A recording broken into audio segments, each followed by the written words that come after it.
Bom dia, Daniel. Uma saudação especial a você e a toda a audiência que nos acompanha na manhã dessa sexta-feira. E eu me junto aí às condolências, essa tragédia que aconteceu lá em Minas. Realmente fica aí, né, nossos sentimentos, Daniel. Tudo bem, Ivan Kleber, a gente começa falando sobre a tensão no Oriente Médio. Já vai completar aí uma semana desse episódio, dessa nova guerra aí que teve início no último final de semana com a participação dos Estados Unidos em conjunto com Israel contra o Irã. O que você traz de novidade para a gente?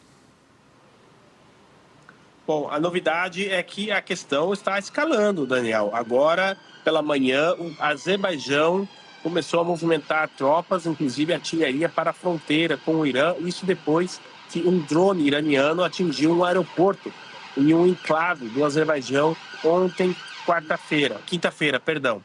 Agora, pela manhã, aqui, o ministro do Interior do Reino Unido, David Lammy, disse em uma entrevista à emissora britânica BBC News de que sim, seria legal o Reino Unido atacar as bases de lançamento de mísseis do Irã. Lembrando que o Reino Unido até o momento não realizou nenhuma operação em conjunto com os Estados Unidos e Israel nesta guerra, mas vem mudando a sua posição. No começo da guerra, sequer cederam as bases conjuntas, depois o Reino Unido cedeu a base, algumas bases para que os Estados Unidos realizassem a defesa dos países do Golfo, e agora cogita-se então essa possibilidade de que o Reino Unido possa se juntar aos Estados Unidos e Israel nos ataques às bases de lançamento de mísseis do Irã.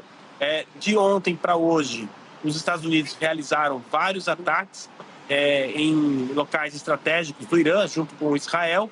O Irã continua a sua campanha de respostas, lançando drones e mísseis em direção aos países do Golfo, principalmente, mas em uma escala bem menor do que no início da guerra. Pode ser uma estratégia do Irã, economizando a munição e também, de alguma maneira, mantendo ali em sigilo esses lançadores, ou também a capacidade mesmo que está sendo atingida pelos ataques israelenses e americanos, essa capacidade estaria diminuindo dia a dia. Isso faria parte do plano americano, justamente de aniquilar essa capacidade realmente do Irã de lançar esses ataques. Daniel. Ivan, quero aproveitar a sua presença por aqui para falar sobre o assunto no momento aqui no Brasil, que é o caso Master, a nova prisão de Daniel Vorcaro. Quero entender como é que esse caso tem repercutido no exterior, até porque novas mensagens trocadas entre o ministro Alexandre de Moraes e o Daniel Vorcaro vieram à tona nas últimas horas. Pois é, Daniel. Olha, a emissora BBC News, em sua sessão Brasil, que ouviu um especialista da FGV, disse que o sistema brasileiro ele permite a criação de novos Vorcaros, quase que dando a entender aí que, ok, a prisão de Daniel Vorcaro, que tudo isso seja investigado, mas quem garante que não tenhamos um novo Vorcaro ou outros Vorcaros operando neste momento, não é? A agência de notícias Bloomberg reportou a questão da violência, né, que a gente teve aí nas revelações do que o Vorcaro estava organizando aí para quebrar os dentes de um jornalista. Isso está repercutindo internacionalmente. O jornal Financial Times também fez uma matéria sobre esse assunto. E sobre as mensagens reveladas ontem à noite, Daniel, até o momento a gente não teve uma grande repercussão, mas eu acredito que nas próximas horas a mídia internacional, sim, irá repercutir esse assunto, que é o tema do momento, como você disse. A mídia internacional, quando fala sobre o Brasil, traz essa questão. Tudo isso começou na semana passada com a revista The Economist, dizendo que o Supremo Tribunal Federal do Brasil estava envolvido em um escândalo justamente do Banco Master. Olha, se você me permite, Daniel, o caso do INSS também repercute, viu? Principalmente essa questão da blindagem em torno ao Lulinha, e a visão que eu tenho é que a blindagem está causando mais dano à imagem do Brasil do que a própria abertura da quebra de sigilo, não é? Melhor dizendo, do Lulinha. Por que o sistema brasileiro estaria tão interessado em blindar o Lulinha? Esse é um questionamento que não está passando despercebido pela mídia internacional, Daniel.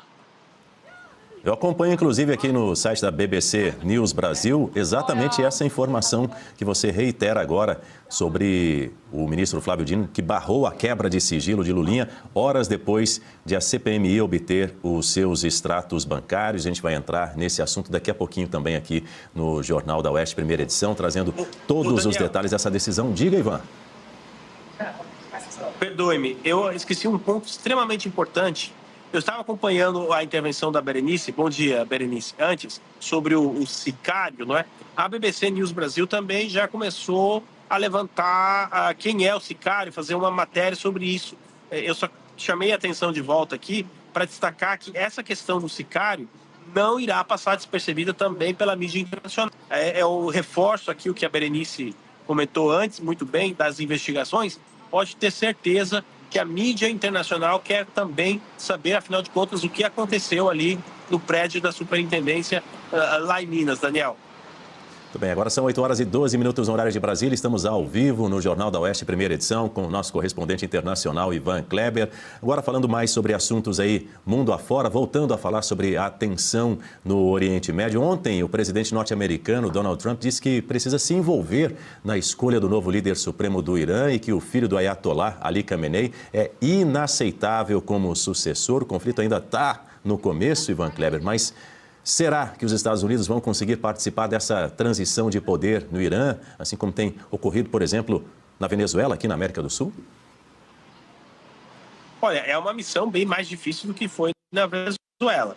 Nós não temos a confirmação oficial que o filho do Ayatollah tenha sido eleito como o líder supremo. Essa questão ainda está, digamos, um pouco em aberta. Eu acredito que a divulgação ela seja feita somente depois do funeral do pai dele, do Ayatollah Khamenei, né, que foi eliminado no último final de semana.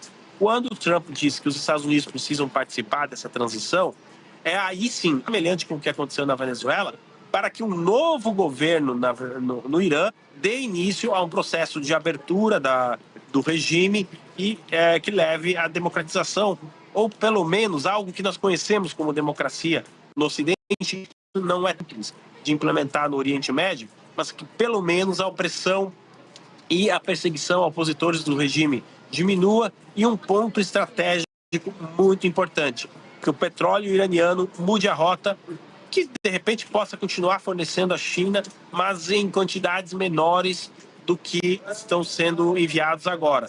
E o principal ponto de todos, que esse novo governo encerre o programa nuclear iraniano. Aí sim o presidente Trump e Israel se darão por satisfeitos, mas, repito, é uma missão árdua, não é simples você conseguir negociar.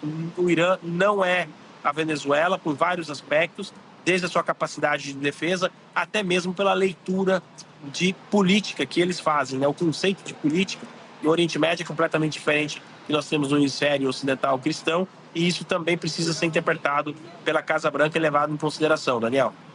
Agora, Ivan Kleber, a gente noticiou ontem aqui no jornal, durante a sua participação, direto do Reino Unido, sobre aquele míssil iraniano que foi abatido lá na Turquia. A OTAN aumentou o nível de alerta de defesa antimíssil balístico. Como é que os países integrantes desse grupo, principalmente os europeus, estão encarando essa guerra no Oriente Médio, Ivan? Como uma ameaça, realmente como uma ameaça. O Irã está em um estágio onde eles estão atacando, eles prometeram que fariam isso. Nesse sentido, eles estão sendo coerentes, né? Eles prometeram que atacariam os vários países da região.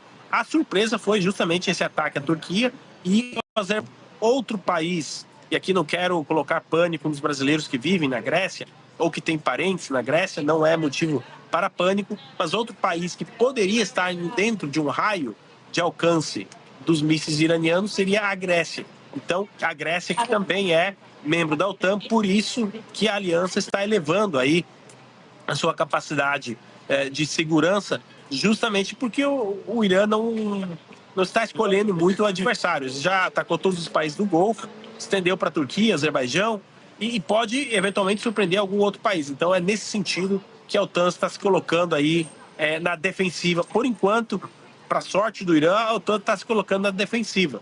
Mas se eles brincarem muito com fogo, a OTAN pode ter o seu artigo 5º aí acionado, se um desses países for alvo, aí o Irã vai comprar a briga com outros 27 países, Daniel.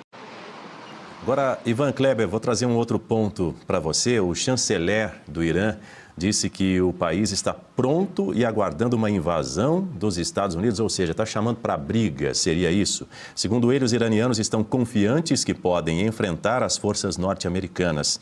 E o regime iraniano diz que o Estreito de Hormuz está fechado para os Estados Unidos, para Israel e também para a Europa.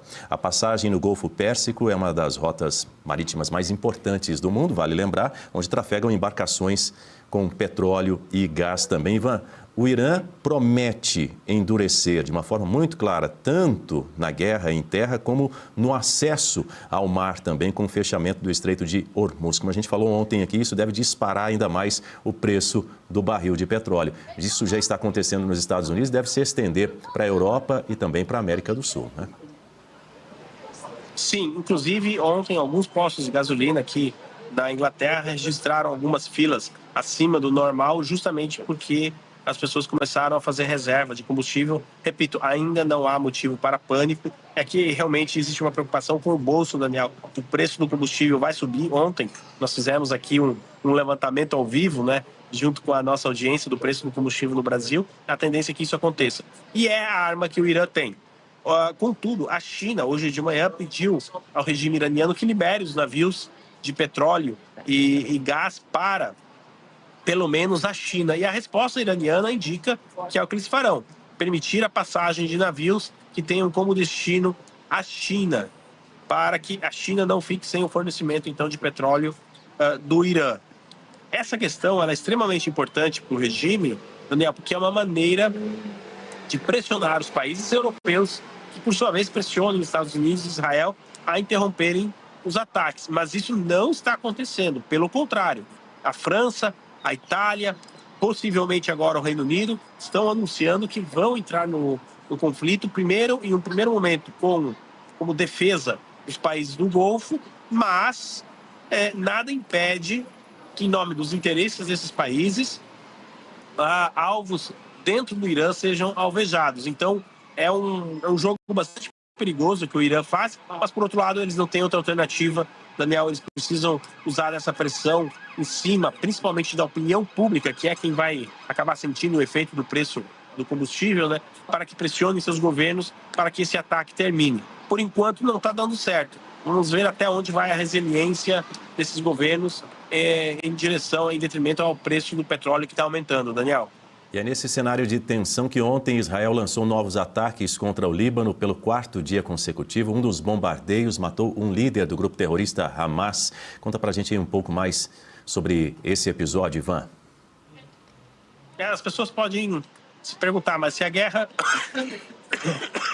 Se a guerra é contra o Irã, por que Israel estaria atacando o Líbano? Na verdade, não é um ataque direcionado ao Líbano como nação, mas sim contra o Hezbollah, que opera justamente dentro do Líbano. O Hezbollah, que é um dos principais braços da operação iraniana, do grupo da Revolução Iraniana. Então, essas incursões, essas operações de Israel que acontecem no Líbano é para eliminar essa ameaça do Hezbollah. Inclusive, nós tivemos o anúncio até mesmo de uma incursão por terra ao sul do Líbano para criar uma espécie de zona de defesa de Israel, impedindo que o Hezbollah lance foguetes em direção ao país. Na manhã dessa sexta-feira, Daniel, o Hezbollah, inclusive, emitiu um alerta pedindo a cidadãos do norte de Israel que se protegessem, porque eles iriam lançar foguetes contra o norte de Israel. Mas a última informação que eu tive é de que esse ataque não foi bem sucedido. Então, é uma vertente do ataque israelense ao Irã. Como o Hezbollah entrou no jogo, então Israel precisa atacar o Hezbollah. Quem está quieto até o momento são os Houthis no Iêmen. Esses são outros atores que podem entrar na semana que vem em ataques direcionados tanto a navios petroleiros na região, como também contra Israel, Daniel.